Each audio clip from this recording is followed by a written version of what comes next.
ವಿಶ್ವಾಸ ಇದೆ. ಜೊತೆಗೆ RSS ಇತ್ತು, ಹಿಂದೂಪರ ಸಂಘಟನೆಗಳಿತ್ತು, ಆದರೂ ಕೂಡ ಶ್ರೀರಾಮ ಸೇನೆ ಸಂಘಟನೆ ಬೇಕು ಅಂತ ಯಾಕೆ ಅನಿಸ್ತು? RSS ನಾನು ಬಜರಂಗ ದಳದ ಜವಾಬ್ದಾರಿ ತೊಗೊಂಡೆ. ಬಜರಂಗ ದಳ RSS ಎಂದೇ ಒಂದು ಪಾರ್ಟ್ ಅದು. ಸೊ ಬಜರಂಗ ದಳದ ಇಡೀ ರಾಜ್ಯಾದ್ಯಂತ ಬಹಳ ದೊಡ್ಡ ಪ್ರಮಾಣದಲ್ಲಿ ಒಂದು ವೇವ್ ಎದ್ದಿತ್ತು. ಮನೆ ಮನೆ ಹಳ್ಳಿ ಹಳ್ಳಿ ಯುವಕರು ಹುಚ್ಚು ಹಿಡಿದುಬಿಟ್ಟಿತ್ತು. ಬಜರಂಗ ದಳದ ಮೂಲಕ ಒಂದು ರಾಷ್ಟ್ರೀಯತೆ, ಹಿಂದುತ್ವ, ಜಾತಿ ಮೀರಿ ದುಡ್ಡು ಮೀರಿ ಆ ಧೈರ್ಯದಿಂದ ಯುವಕರ ಪಡೆ ನಿರ್ಮಾಣ ಆದದ್ದು RSSನಲ್ಲಿರುವಂಥ ಕೆಲವೊಂದು ವ್ಯಕ್ತಿಗಳಿಗೆ ಸಹನೆ ಆಗಲಿಲ್ಲ. ಅದು ಅಸೂಯೆ, ಹೊಟ್ಟೆ ಕಿಚ್ಚಿನಿಂದ ನನ್ನ ಮೇಲೆ ಬೇರೆ ಬೇರೆ ರೀತಿಯ ಆರೋಪವನ್ನು ಮಾಡಿ ನನಗೆ ಸಂಘಟನೆಯಿಂದ ನಾನು ಸ್ವಲ್ಪ ಹೊರಗಡೆ ಬಂದು ಶ್ರೀರಾಮ್ ಸೇನೆ ಮಾಡಬೇಕಾಯಿತು. ಇದರಲ್ಲಿ ಯಾವುದೇ ರೀತಿಯ ನನ್ನ ಸ್ವಾರ್ಥ ಅಥವಾ ನನ್ನ ಯಾವುದೇ ಬೇಡಿಕೆಗಳು ಇಲ್ಲ. ಸೊ ಹೊಟ್ಟೆ ಕಿಚ್ಚು, ಅಸೂಯೆಯ ಪರಿಣಾಮದಿಂದ ನಾನು ಇವತ್ತು ಶ್ರೀರಾಮ್ ಸೇನೆ ಮಾಡಬೇಕಾಯಿತು.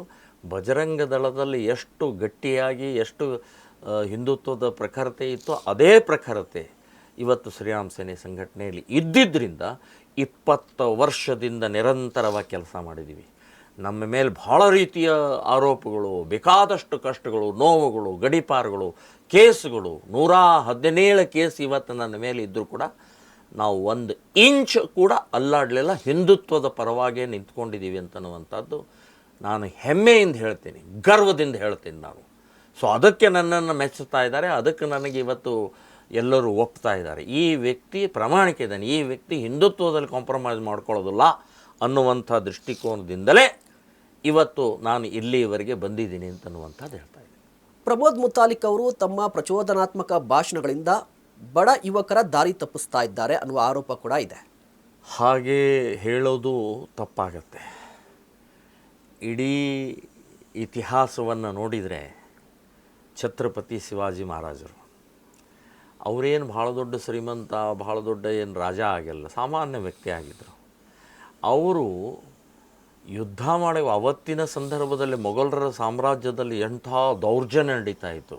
ಹಿಂದೂ ಹೆಣ್ಣು ಮಕ್ಕಳ ಮಾನ ಹೋಗ್ತಾ ಇರುವಂಥ ಸಂದರ್ಭದಲ್ಲಿ, ದೇವಸ್ಥಾನಗಳಲ್ಲಿ ಪುಡಿ ಮಾಡಿದಂಥ ಸಂದರ್ಭದಲ್ಲಿ, ಸೊ ಅಂಥ ಸಂದರ್ಭದಲ್ಲಿ ಅವರು ಸೈನ್ಯ ಕಟ್ಟಿದ್ದು ಯಾರ್ದು?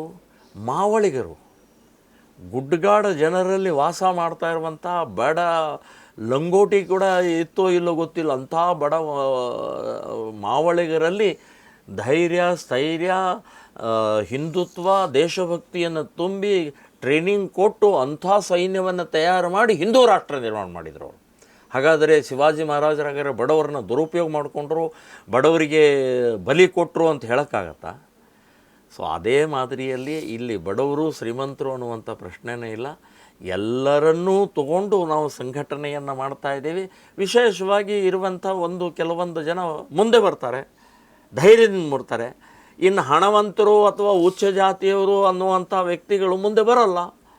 ಸೊ ಅದಕ್ಕೆ ನಾವೇನು ಮಾಡೋಕ್ಕಾಗಲ್ಲ. ಆದರೆ ನಾವು ದೇಶ ಕಾರ್ಯ ಸಂಘಟನೆಯನ್ನು ಮಾಡಲೇಬೇಕಾಗತ್ತೆ. ಯಾರು ಬರ್ತಾರೋ ಅವ್ರನ್ನ ತೊಗೊಂಡು ಹೋಗ್ತೀವಿ. ಇವ್ರು ಬಡವಿದ್ದಾನೆ, ಇವನು ಬೇಡ, ಅವನು ಬೇಡ ಅಂತ ಹೇಳಿದ್ರೆ ಪ್ರಮೋದ್ ಮುತಾಲಿಕ್ ಒಬ್ಬನೇ ಕೂತ್ಕೋಬೇಕಾಗತ್ತೆ ಅಷ್ಟೇ.